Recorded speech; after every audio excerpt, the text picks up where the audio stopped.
so I will be reading the next chapter in Charlotte's Web, and this is chapter 10, called An Explosion. Day after day the spider waited, head down, for an idea to come to her. Hour by hour she sat motionless, deep in thought. Having promised Wilbur that she would save his life, she was determined to keep her promise. Charlotte was naturally patient.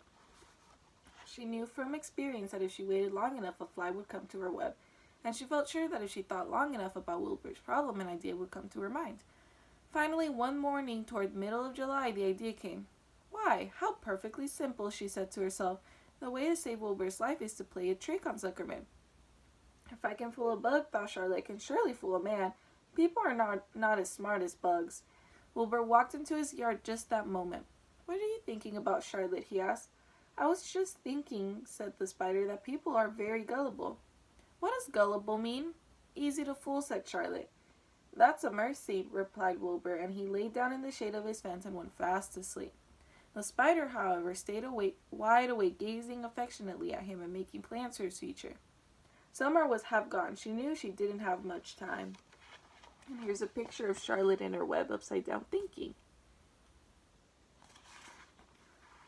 That morning, just as Wilbur fell asleep, Avery Arable wandered into the Zuckerman's front yard, followed by Fern. Avery carried a live frog in his hands. Fern had a crown of daisies in her hair. The children ran for the kitchen, just in time for a piece of blueberry pie, said Mrs. Zuckerman. Look at my frog, said Avery, placing the frog on the drain board and holding out his hand for pie. Take that thing out of here, said Mrs. Zuckerman. He's hot, said Fern. He's almost dead, that frog. He is not, said Avery. He lets me scratch him between the eyes. The frog jumped and landed in Mrs. Zuckerman's dishpan full of soapy water. You're getting your pie on you, said Fern. Can I look for eggs in the hen house, Aunt Edith? Run outdoors, both of you, and don't bother the hens. It's getting all over everything, shouted Fern. His pie's all over his front. Come on, frog, cried Avery. He scooped up his frog. The frog kicked, splashing soapy water onto the blueberry pie. Another crisis, groaned Fern. Let's swing in the swing, said Avery. The children ran to the barn. Mr. Zuckerman had the best swing in the county. It was a single long piece of heavy rope tied to the beam over the north doorway. At the bottom end of the rope was a fat knot to sit on. It was arranged so that you could swing without being pushed. You climbed a ladder to the hayloft. Then, holding the rope, you stood at the edge and looked down and were scared and dizzy. Then you straddled the knot so that it acted as a seat. Then you got up all your nerve, took a deep breath, and jumped. For a second you seemed to be falling to the barn floor, far below. But then suddenly the rope would begin to catch you, and you would sail through the barn door going a mile a minute. With the wind whistling in your eyes and ears and hair, then you would zoom upward in the sky and look up at the clouds, and the rope would twist, and you would twist and turn with the rope.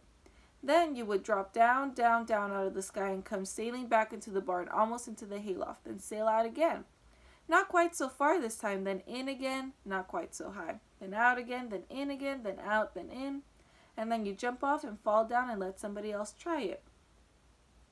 Mothers for miles around worried about Zuckerman's swing. They feared some child would fall off, but no child ever did. Children almost always hang on to things tighter than their parents think they will. Avery put the frog in his pocket and climbed to the hayloft. The last time I swing in this swing, I almost crashed into a barn swallow, he yelled. Take that frog out, ordered Fern. Avery straddled the rope and jumped. He sailed out through the door, frog and all, and into the sky, frog and all. Then he sailed back into the barn. Your tongue is purple, screamed Fern. So is yours, cried Avery, sailing out again with the frog. I have hay inside my dress. It itches, called Fern. Scratch it, yelled Avery as he sailed back. It's my turn, said Fern. Jump off. Fern's got the itch, sang Avery. When he jumped off, he threw the swing up to his sister. She shut her eyes tight and jumped. She felt the dizzy drop and then the supporting lift of the swing. When she opened her eyes, she was looking up into the blue sky and was about to fly back through the door. They took turns for an hour. When the children grew tired of swinging, they went down toward the pasture and picked wild raspberries and ate them. Their tongues turned from purple to red.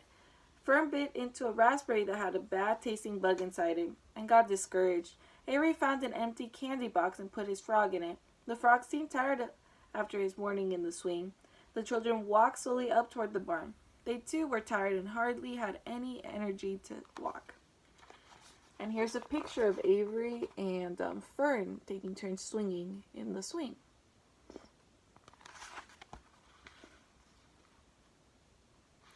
Let's build a tree house, suggested Avery. I want to live in a tree with my frog.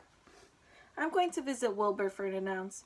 They climbed the fence into the lane and walked lazily toward the pig pen. Wilbur heard them coming and got up. Avery noticed the spiderweb and coming closer he saw Charlotte. Hey, look at that big spider, he said. It's tremendous. Leave it alone, commanded Fern. You got a frog. Isn't that enough? That's a fine spider, and I'm going to capture it, said Avery. He took the cover of the candy box, then he picked up a stick. I'm going to knock that old spider into this box, he said. Wilbur's heart almost stopped when he saw what was going on. This might be the end of Charlotte if the boy succeeded in catching her. You stop it, Avery, cried Fern.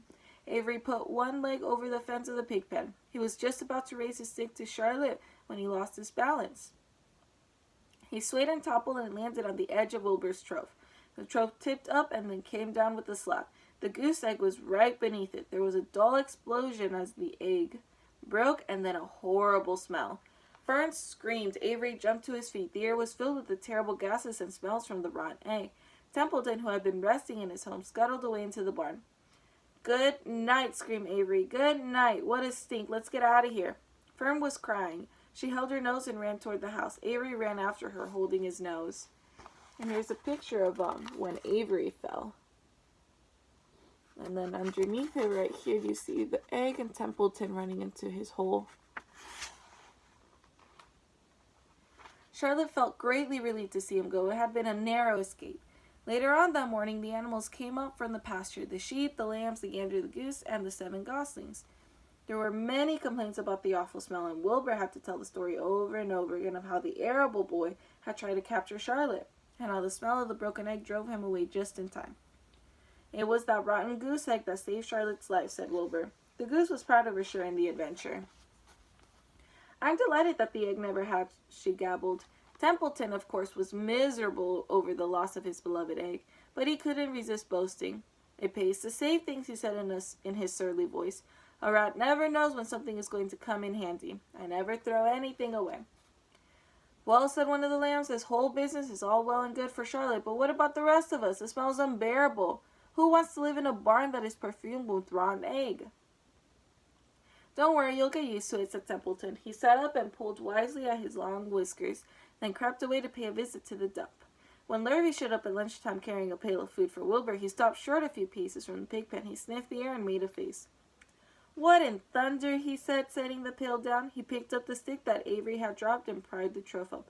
Rats, he said. Whew, I might have known a rat would make a nest under this trough. How I hate a rat. Lurvy dragged Wilbur's trough across the yard and kicked some dirt into the rat's nest, burying the broken end and all Templeton's other possessions. Then he picked up the pail. Wilbur stood in the trough, drooling with hunger. Lurvy poured. The slops ran creamily down around the pig's eyes and ears. Wilbur grunted.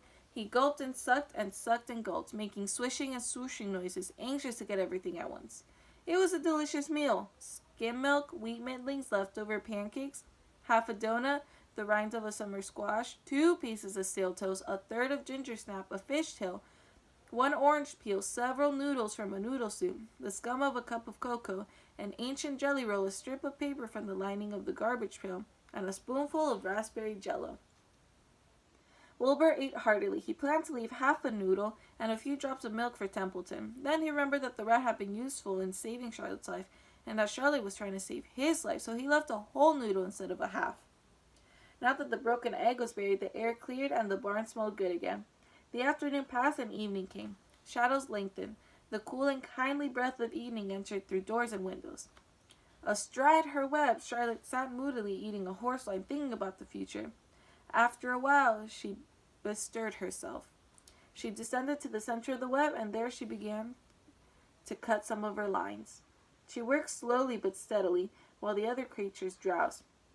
None of the others, not even the goose, noticed that she was at work. Deep in his soft bed, Wilbur snoozed. Over in their favorite corner, the goslings whistled a night song.